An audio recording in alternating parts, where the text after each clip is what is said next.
Hey guys, my name is Muskie, and I am here to bring you a new series called Muskie Takes a Minute. And this is something that I've been looking forward to. Basically, all I'm going to be doing is breaking down some of these games that I've looked over at the last couple of weeks, things that really were interesting to me, things that maybe were missed by the general population of League, and things that really deserve a closer look at them. So things like map movements, team fights, deep warding, anything like that. I just want to take a closer look at some of the intricacies of these games. So the first one that I'm going to be doing is TSM versus CLG Game 1. Of course, this was the first of an explosive series from CLG. This was the grand finals that did take place at Madison Square Garden. So without further ado, let's jump right in. So I'm going to play this at 1.5 speed here because a lot of what I want to look at here isn't at the very start of this scenario, but it does point at a few things that will lead into the plays that are made a little bit later. So if you take a look, we do see Santorin pick up that Scuttle Crab. However, it is picked up on vision, which means they know that it will be down at about 5 minutes. Of course, Scuttle Crab lasts 75 seconds here. So you can see CLG and is in a good position here. They pushed up Wild Turtle. They already just ganked him, so they know that they're feeling pretty strong here. They're able to put a lot of pressure on this top lane and really just hopefully bring the jungler top. He doesn't show. They are just going to leave Wild Turtle up in the top lane for now, and they're going to send Janet back there very shortly. So CLG kind of expects something to happen here. They're going to see what TSM does in response to their pressure in the top lane. They will see Janet. You see Afromu hanging out at the bottom here, just ready to make a counter play if anything happens. He knows that he's out of vision. He has cleared it. And of course, Wild Turtle was only able to ward one spot with his trinket ward there. So again, what I'm really focusing on here is going to be actually the Nidalee and what she's doing and how it is countered by CLG. So one gank popped out by Santorin. This reveals vision of everybody on the map. Now that they know where Santorin is, they can play around that. He misses his spear, and because of the way that the wave is here, it is pushed up. It is realistic that we can expect Santorin to come back for another gank, just exert his pressure. That's what Nidalee really likes to do. She loves to just chunk spears and really be a nuisance to the opposing laner. Xmithy obviously is spotted out there as well, so he knows that there's the potential for a counter gank. And this is something that's a little bit questionable by TSM to go for this again because A, they have vision on Afromu here by this ward. It's maybe not seen by them, but at the very least, they know that Xmithy is there for the counter gank. So they go in for another gank here. And this is what's so nice. Afromu finds his way there, is able to burn one flash and a second flash right at the 5 minute mark. He's able to work his way down through that jungle by knowing when those wards died, when the Scuttle Crab vision left, and he's able to put his team in a position to make a counter gank and then capitalize on it. And this is the thing that I'm really impressed about by CLG here, is what they do after they burn these two flashes. Take a look. We see Aframu and Xmithy move up towards that top lane. They're going to get deep vision in the jungle, which is so nice. They know nobody's really going to be able to fight them here. They've got a Nidalee with low health. They've got two flashes down. Anything happens, they should be able to come out on top. And they do pick up a nice kill here as well onto TSM Lustboy. However, gank aside, I think this was so nice because once they found the slightest advantage, they didn't get a kill, nothing like that, but they knew that their next objective would be to just take control of that top side of the map. And once they do that, it allows them to know where the Nidalee is going to be for the next couple of minutes. This will allow them to put their attention down towards bottom side. They can start getting control down there whenever they see Nidalee.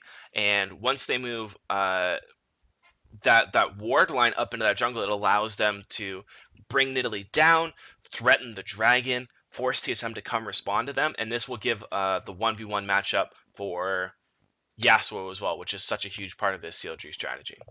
The one other thing that I want to point out before we move on to the next one is that Doublelift bases here and times it very nicely with the fact that Afromu is also coming back to lane. So he's going to have a BF sword with Afromu. They're going to get a bunch of wards, and they're going to be able to take over the bottom side of the jungle pretty much just by brute force. You see Wild Turtle still up here. He's going to be clearing the wave and won't get into the bottom lane quickly enough to help with that jungle defense before CLG is able to set up and get that deep vision. Now, this next clip that I'm going to take a look at is going to be right after CLG takes the second dragon. Right after they do that, they do send the bottom lane from TSM up to go deal with this Yasuo, who is split pushing and free farming like a monster right now. He's creating so much pressure that they do want to swap their duo lane up there to try and cut him down and give their team a little bit more room to breathe and deal with him. Wild Turtle's going to get a lot of farm here. However, it is going to open up the bottom side of the map to CLG to clear it out and get vision. Very similar to the first play, they use the movement of the players to regain vision control, use that as sort of their objective window. So Double Lift has a big wave burning down here, and Lustboy realizes that his team is in an awkward situation because they've lost control of bottom, and now CLG is setting up for a strong push on them. Now, Wild Turtle is stuck up here in the top lane dealing with Yasuo because there's obviously going to be a huge wave there. Yasuo was pushed into the tower. Wild Turtle did not feel safe enough to follow the wave and continue to push Yasuo. He knew he would lose in a 1v1. So this is a really good situation for Yasuo. He could potentially dive the Kog'Maw, but at the very least, against the Kog'Maw-focused team composition, this is going to be monstrous. They aren't going to be able to really engage onto CLG here and come out with a win. A lot of the damage in this team comp comes out from the Kog'Maw.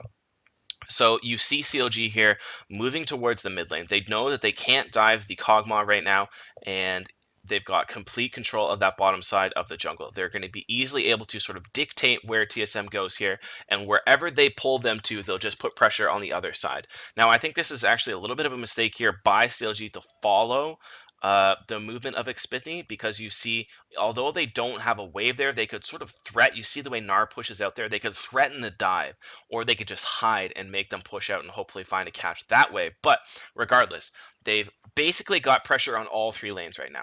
The top lane is pushed out by TSM. They've got Kog'Maw basing. He's going to come regroup with his team and try and force a team fight here. But with the way that CLG has them split, they all they can do here is really full on 5 engage. Sure, they've got minions pushing in the top lane, but look at Yasuo. He's putting pressure in on that mid lane, and that tower is going to go down in the next couple waves, and bottom as well with that Tristana taking a ton of damage. So Xmithy's here. He's going to put a lot of pressure into this mid lane, and you see TSM rotate over. This Cask by Gragas, so good in any sort of siege comp because it's like a huge AoE zone slow. Really good placement by Xmithy there, and that allows them to back off. So that's 4 people in the mid lane.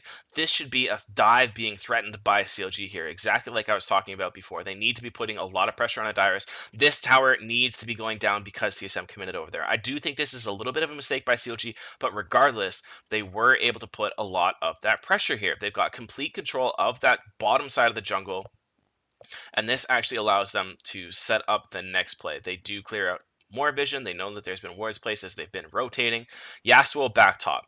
This means they're going to need to drag somebody up there very shortly to deal with Yasuo, either Gnar or Kog'Maw or anybody like that to deal with him, and it gives CLG another advantageous position. Now, this is the last play that I'm going to want to take a look at. This is actually after TSM gets their forest dragon. Their first dragon.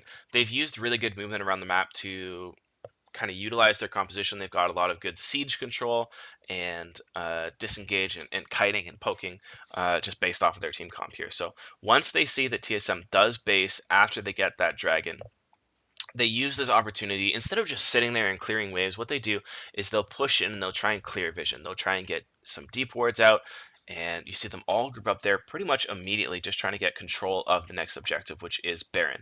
This is where they are going to want to fight over. This is where they're going to want to force the next objective. So the way that they do this is very nice, and you see TSM knows that they need to get control back of their top lane jungle, because this is where, like I said, the next objective is going to be. This is where Baron is. They need to have some sort of strength here. Lustboy's here. He knows that he's got some backup, so he's able to clear some wards, but of course they aren't going to be able to clear all of them.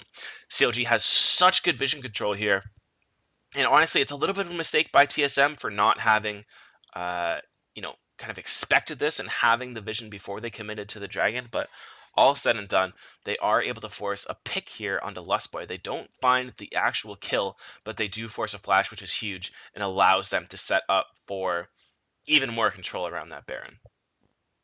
So thank you guys for watching this video. It is my first one, the first one I've ever done any YouTube video, any sort of thing like this. I realize that it's probably going to be a little bit long, but I'm going to try and cut it down. I'm going to try and figure out a way to make these videos short and concise, which is really my goal here. I mean, I'm only looking at three very quick sort of plays in this game, and I kind of want to keep that trend going. So please leave me your feedback.